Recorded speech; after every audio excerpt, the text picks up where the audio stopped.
O cosmos necessita de alguma causa. Dois homens caminhavam por uma floresta quando subitamente depararam com uma esfera de vidro sobre o tapete de limo verde.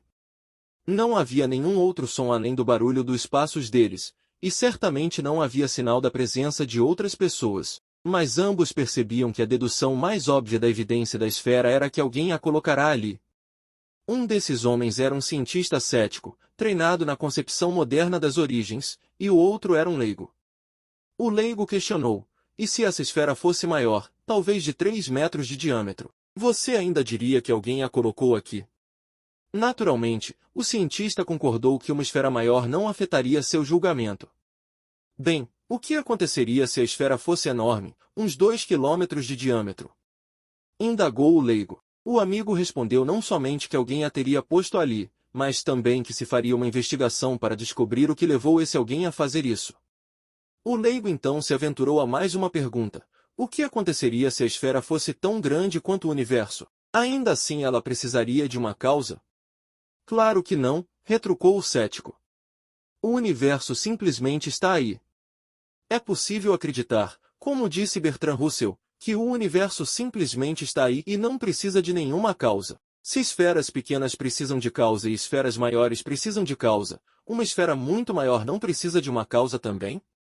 Essa é a pergunta que estamos procurando responder.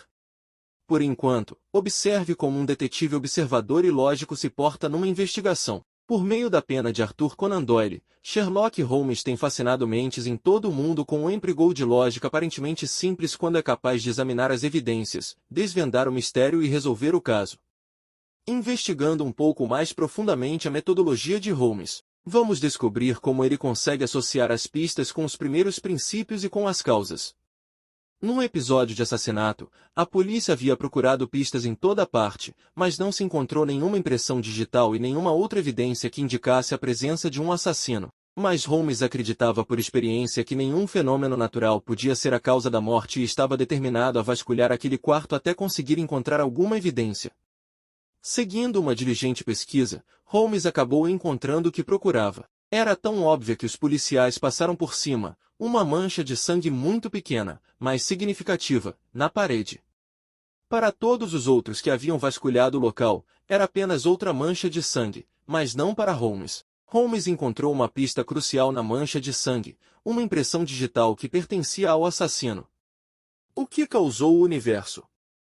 Ele foi causado por algum fenômeno natural? E autocausado? Sempre existiu, não causado? Ou alguma coisa ou alguém o causou? Se o universo teve um começo, então ele necessita de uma causa primeira.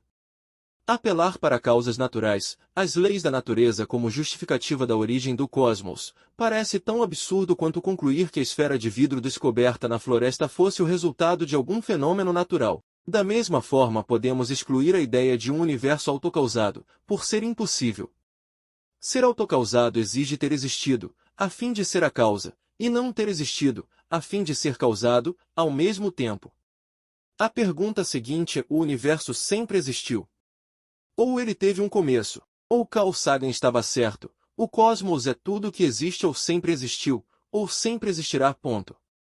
Os cosmólogos naturalistas nos dizem que ou o cosmos veio do nada por meio do nada, ou sempre existiu. Mas é impossível ao nada produzir algo. Portanto, a única alternativa naturalista plausível para esses cosmólogos é crer que o universo deve ter existido sempre. Cremos que as evidências científicas substanciam a tese de que o universo teve um início. Reafirmamos: se teve um início, então deve ter tido uma causa. Procuraremos argumentar por um entendimento adequado e a aplicação da ciência das origens, que vão demonstrar que a causa do cosmos repousa fora do reino dos fenômenos naturais. Conforme C.S. Lewis brilhantemente declarou, de qualquer ponto de vista, o verdadeiro início deve ter sido fora do processo ordinário da natureza. Um ovo que não veio de nenhum pássaro não é mais natural do que um pássaro que tem existido desde toda a eternidade. E visto que a sequência ovo-pássaro-ovo não nos leva a nenhum começo plausível, não é razoável procurar a real origem em algum lugar totalmente fora da sequência? É preciso sair do mundo da sequência dos motores, e entrar no mundo dos homens, para encontrar o real originador do foguete. Não é igualmente razoável procurar fora da natureza para encontrar o real originador da ordem natural.